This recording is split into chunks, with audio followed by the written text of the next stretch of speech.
Hello and welcome to today's episode of Filling the Gap, your one-stop shop for Pacers Gap Year coverage. I'm your host, Andrew Schreiner, and today we are unfortunately talking a rash of injuries once again this Pacers season. So, since our last episode, the Pacers dropped their 2 games since the trade deadline. They were in some ways similar losses against Milwaukee and Toronto. In both of those games, they competed early. They were ahead at halftime against Toronto. They had a good first quarter against Milwaukee, or at least close first quarter. The offense wasn't very good. But then in both games, they struggled through the middle part. Against Milwaukee, they did make a solid run, cut a 20-point deficit to 4. They were ultimately unable to come out with a win. Toronto, however, had a 44-point third quarter after only a 46-point first half, and sent the Pacers home for good after winning all 4 of their matchups this season. So what everyone wants to know is that we have not yet seen Ivica Zubac in either of those games. He was out at first for the logistical reasons of needing to practice, needing to clear his physical, things like that, take care of some of the business side of things. And then he also has recently become a father. He was out on paternity leave. However, it's now come out that he's been dealing with an ankle injury since December, and he's been playing through it. But Rick Carlisle spoke on the local morning sports talk show today, Tuesday, and said it's unlikely that we will see him anytime soon. Obviously, they don't want to rush him back. Hopefully, the Pacers fans will get to see a taste of their new starting center some point this season. But yeah, they really, and this makes sense, they're not going to push Zubac into the lineup. They're not going to ask him to play through an injury, even though he has been doing so.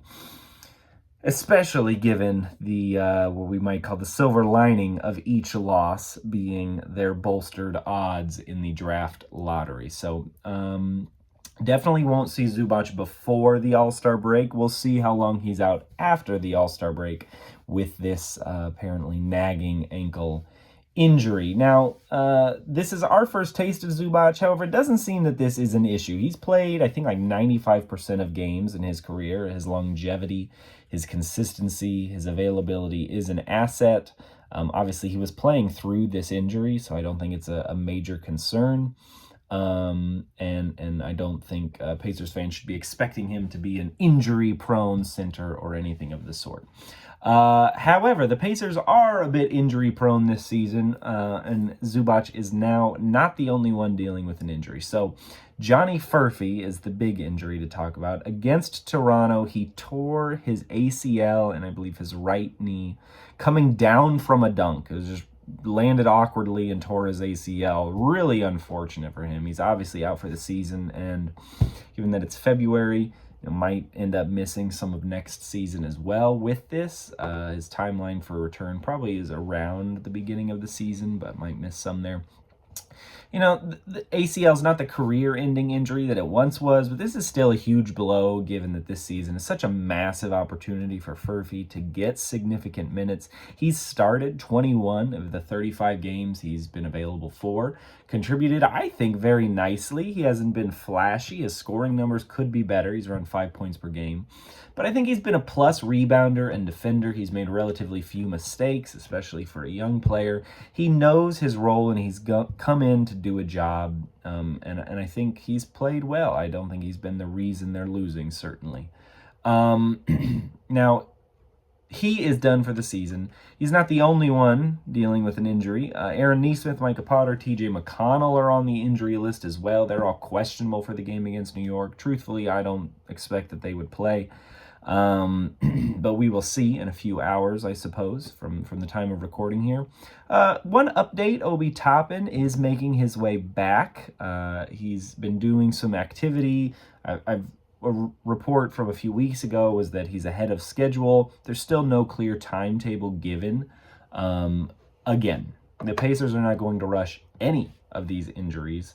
And really, after the All-Star break, I think you can expect to see players, these guys or others, sitting with injuries or resting more consistently because, simply put, the Pacers aren't too concerned with winning games, I don't think. I think the trade, the way they protected their pick makes it pretty clear that they are looking forward to a top 4 pick this offseason, this summer.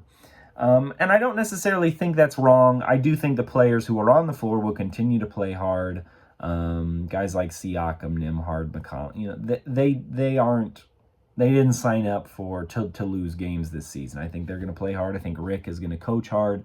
But the reality is that if anyone's close, if anyone's on the edge of playing, they won't be playing. So next up tonight, the Pacers, as I mentioned, they play against the Knicks. This is the start of a New York City back-to-back. They play the Knicks tonight. They play the Nets tomorrow, Wednesday. These are their final 2 games before the All-Star break. With those injury woes, I wouldn't, and just given that the Knicks are good, the Nets not so much, but their record is certainly better than the Pacers, I wouldn't expect to see either of these be wins, but what I'll really be hoping to see are some strong performances. The guys like Shepherd, Walker, filling in that that spot, maybe filling in for Nesmith, McConnell as well. And so we'll see if guys are able to take advantage of opportunities, as always, as it has been all season, really. So thank you for watching today's episode. Hopefully we have some good things to talk about next time. Actually, we will. My next episode I'm planning to do is for the All-Star break, a celebration of Pascal Siakam's All-Star season, going over his contribution to the team and some of the details of his nomination to the All-Star team, which I think are interesting. And show a lot of respect to him from the leagues. There's a tease. So be sure to like this video, subscribe so you don't miss that next one. Finally, some good news to report on. We'll see you then.